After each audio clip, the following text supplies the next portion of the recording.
మీ పిల్లల డాక్టర్ కల డబ్బు వల్ల ఆగిపోవద్దు. కేవలం 18 లక్షల నుంచి ఎంబీబీఎస్ విదేశాల్లో. ప్రస్తుతం మనతో పాటు ప్రముఖ ఆధ్యాత్మికవేత్త, జ్యోతిష్య పండితులు ప్రొఫెసర్ డాక్టర్ ముల్లపూడి సత్యనారాయణమూర్తి గారు ఉన్నారు. గురువు గారితో మాట్లాడదాం. నమస్కారం. నమస్కారం మణికంఠ గారు. ధనుసు రాశి వారి గురుగారు ఆగస్టు నెల 2026 ఏ విధంగా కలిసి రాబోతుంది? శుభ అశుభ ఫలితాలు ఏ విధంగా ఉన్నాయంటారు? వసుదేవసుతం దేవం కంసచాణూరమర్ధనం దేవకీ పరమానందం కృష్ణం వందే జగద్గురుం. శ్రీ రాధాకృష్ణాభ్యాం నమః. కృష్ణం వందే జగద్గురుం, అర్జునం వందే జగదేక వీరం. మనకి ఈ ధనుస్సు రాశి వారికి ఆగస్టు నెలలో అష్టమంలోకి మనకి ఈ యొక్క గురు బుధ గ్రహాలు సంచారం చేస్తున్నాయి.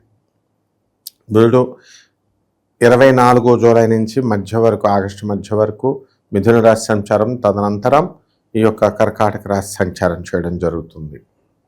దీనివలన ఈ రాశి వారికి అందరికీ కూడా అనేకమైనటువంటి అప్పులు చాలా చక్కగా పట్టుకొచ్చిస్తారు. అందరూ కూడా కొత్త కొత్త ప్రాజెక్ట్స్ ఈ ధనుస్సు రాశి వాళ్ళందరూ కూడా చేయడం జరుగుతుంది.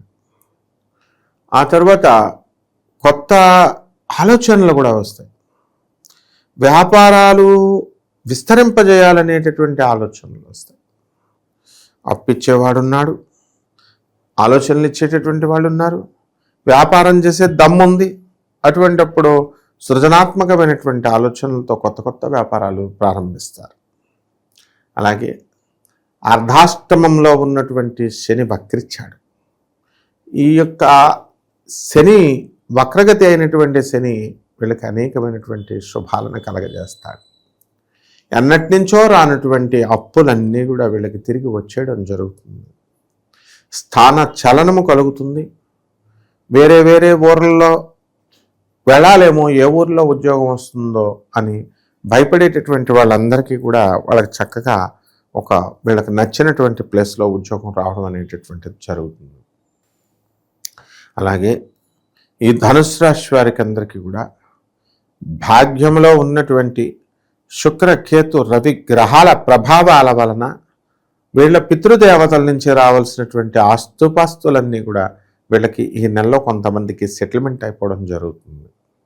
కోటాను కోట్ల మందికి కామన్ ప్లాట్ఫారంలో చెప్పబడేటటువంటి రాశి ఫలితాలు కాబట్టి ఇవి.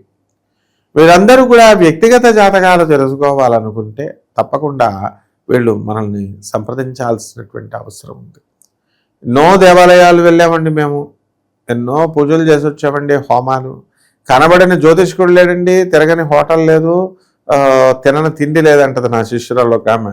నేను తిరగని దేశం లేదు, తిన్న తిండి లేదు అంటే ఆ రకంగా వీళ్ళందరూ కూడా చూడని జ్యోతిష్కుడు లేడు, ఎక్కని గుడి లేదు, మెట్లు అన్నీ తిరిగినా సరే వీళ్ళకి సమస్యల్లో ఉన్నటువంటి వాళ్ళు ఇంకా పరిష్కారం కాలేదని అనుకునేటటువంటి వాళ్ళు అల్టిమేట్గా మనమే ఫైనల్గా, ఎందుకంటే నాసా లైవ్ రిపోర్ట్స్ని బట్టి చూసి చెప్తాం. మనం ప్రాక్టికల్గా ఏన్షియంట్ ఆస్ట్రాలజీని, మోడర్న్ సైన్స్ని మనం బ్లెండ్ చేసి చెప్తాం, జనం అందరికీ తెలుసు.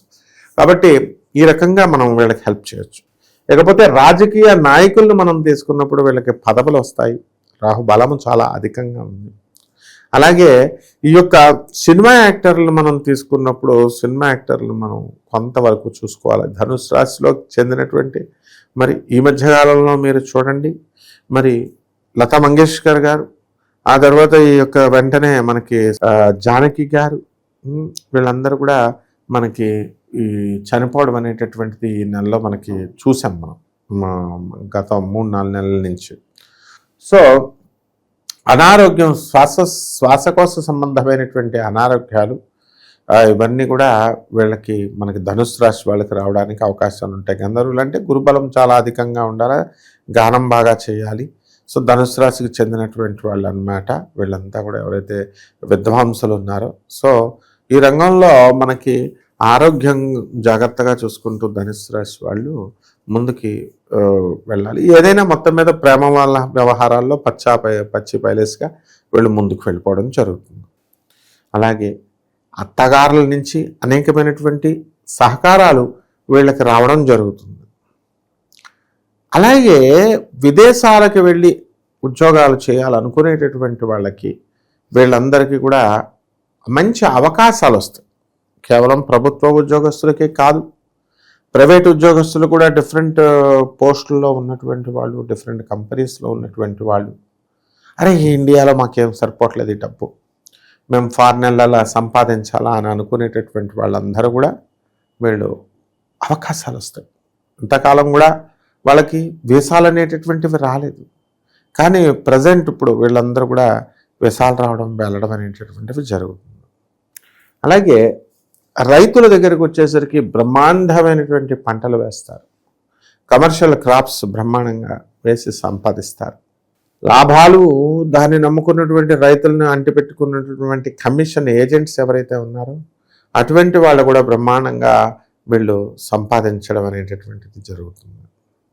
అయితే ధనుస్సు రాశి వారికి యవ్వనంలో ఉన్నారు కాబట్టి వీళ్ళందరూ కూడా ప్రేమ వ్యవహారాల్లోకి ఇరుక్కోవడానికి అవకాశాలు ఉంటాయి.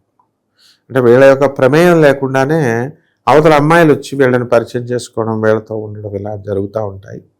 మరి వీళ్ళ యొక్క అటువంటిప్పుడు వీళ్ళ భార్యలు ఊరుకోరు కదా, అంటే అట్లాంటి ఫ్యామిలీ ప్రాబ్లమ్స్, స్వీట్ ప్రాబ్లమ్స్ వస్తాయి.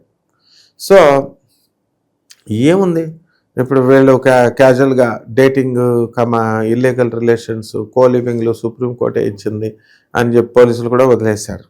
అది ఆ కొటేషన్ భర్త చెప్తాడు, భార్య ఏమంటుంది ఇంకా ఎథిక్స్ లేవా అయితే అని అంటుంది. ఈ రకంగా ప్రారంభించినటువంటి యుద్ధము మరి గురుగ్రహము బాగుండలేదు కాబట్టి కొన్ని వాగ్వాదాలకి వెళ్ళడానికి అవకాశాలు ఉంటాయి. అయితే ఈ యొక్క రాహు ఉన్నాడు కాబట్టి మాయాజాలంతో ఏదో ఒక మాయమాటలు చెప్పి భర్త భార్యని ఒప్పించేస్తాడు. అలాగే ధనుస్సు రాశి వాళ్ళ భార్యలకి వీళ్ళు డైమండ్ నెక్లెస్ ఒకటి కొనిచ్చేస్తే అయిపోయాయి. ఈ విధంగా వీళ్ళంతా కూడా ధనుస్సు రాశి వాళ్ళకి కొత్త ఉద్యోగాలు వీళ్ళకి వస్తాయన్నమాట. వేరే చోట్ల ఉద్యోగాలు చేస్తున్నటువంటి వాళ్ళకి వీళ్ళు కోరుకున్న చోటకి ట్రాన్స్ఫర్లు రావడము, ఇలాంటివన్నీ కూడా కొంతమంది విషయాల్లో జరుగుతాయి. గురుగారికి ఆలయ పరిహారం అంటే ఏం చెప్తారు వీళ్ళకి సాధారణంగా మనకి ఈ గురుబలం పాడైపోయింది కాబట్టి మంత్రాలయం రాఘవేంద్ర స్వామి వారి దేవాలయానికి వెళ్ళాలి వీళ్ళంతా కూడా. ఎమ్మగనూరు దిగి అక్కడి నుంచి మంత్రాలయం ఉంది, లేదా డైరెక్ట్ మంత్రాలయానికి వెళ్ళొచ్చు. అక్కడ సాక్షాత్తు రాఘవేంద్ర స్వామి గురు రూపంలో ఉన్నారు. ఆయన సమాధి బృందావనం ఉంటుంది, వాళ్ళ దర్శనం చేసుకోవాలి స్వామివారిది. అలాగే జగద్గురు ఆయన కాబట్టి రాఘవేంద్ర స్వామి వారి యొక్క మొదటి జన్మను కనుక మనం తీసుకున్నట్లయితే ఆయన ప్రహ్లాదుడి అవతారం కాబట్టి మనకు తెలుసు. శ్రీమన్నారాయణమూర్తినే ప్రసన్నం చేసుకుని ప్రహ్లాదుడి నరసింహ అవతారంలో ఆయన కుమారుడు మనవడు బలిచక్రవర్తి వీళ్ళందరూ కూడా మంచిగా చక్కగా పైకి వచ్చారు. అటువంటి ప్రహ్లాదుడి అవతారం మొదటి అవతారం. తర్వాత రెండవ అవతారంగా సత్యవతిని పెళ్లి చేసుకున్నటువంటి శంతన మహారాజు, అంటే భీష్ముడు తండ్రి. ఆ శంతన మహారాజు యొక్క జ్యేష్ఠ సోదరుడిగా ఈయన పుడతాడనమాట. ఎవరు? మన రాఘవేంద్ర స్వామి వారు. అతని పేరు బాహ్లికుడు. అతను అంటే భీష్ముడు పెదనాన్న. అతను ఏం చేస్తాడు, తర్వాత ఇక్కడ వెళ్ళి దుర్యోధనుడు యొక్క పార్టీలో అతని తరపున పోరాడతాడు ధర్మానికి వ్యతిరేకంగా. ఆశ్చర్యపోతాం మనం, ఏమిట్రా బాబు రాఘవేంద్ర స్వామి ఎలా చేశాడు ఏంట్రా నాయన, అవతల దుర్యోధనుడి పార్టీలో చేరడం ఏమిట్రా బాబు అని. కర్ణుడు, ద్రోణుడు, కృపాచార్యుడు ఇలాంటి వాళ్ళంతా వెళ్ళలేదా అంటే వాళ్ళు టోటల్ పాపాత్మలు కాదు, వాళ్ళు వాళ్ళ కర్మలు వాళ్ళ లాక్కెళ్తాయి. అలాగే మూడవ అవతారంలో శ్రీకృష్ణదేవరాయలు, కన్నడగల రాజు అయినటువంటి కృష్ణదేవరాయలు, తెలుగులో కూడా మనకు అమోక్తమాల్యత రాశాడు. అటువంటి ఆయన యొక్క కుల గురువు అయినటువంటి కుల వ్యాస తీర్థులుగా రాఘవేంద్ర స్వామి వారు పుట్టారు. పుట్టిన తర్వాత ఇక విపరీతమైనటువంటి పుణ్యం చేశారు ఈ జన్మల్లో రాఘవేంద్ర స్వామి. మోక్షం రావాలంటే ఇంత ఒక బిందెడు పుణ్యాలు చేయాలని ఏదో ఉందనుకో, మోక్షం రావాలంటే దానికంటే కూడా 100 బిందెల పుణ్యం ఎక్కువైపోయింది దీనికి. దాంతో పరమాత్మ బ్రహ్మదేవుడు ఏం చేశాడంటే, నాయనా రాఘవేంద్ర, నువ్వు మంత్రాలయంలో వెలిసి వచ్చినటువంటి భక్తులందరినీ కూడా వాళ్ళ యొక్క కష్టాలను పంచుకుంటూ మీరు వాళ్ళ యొక్క కష్టాలను తీసేయమన్నారు.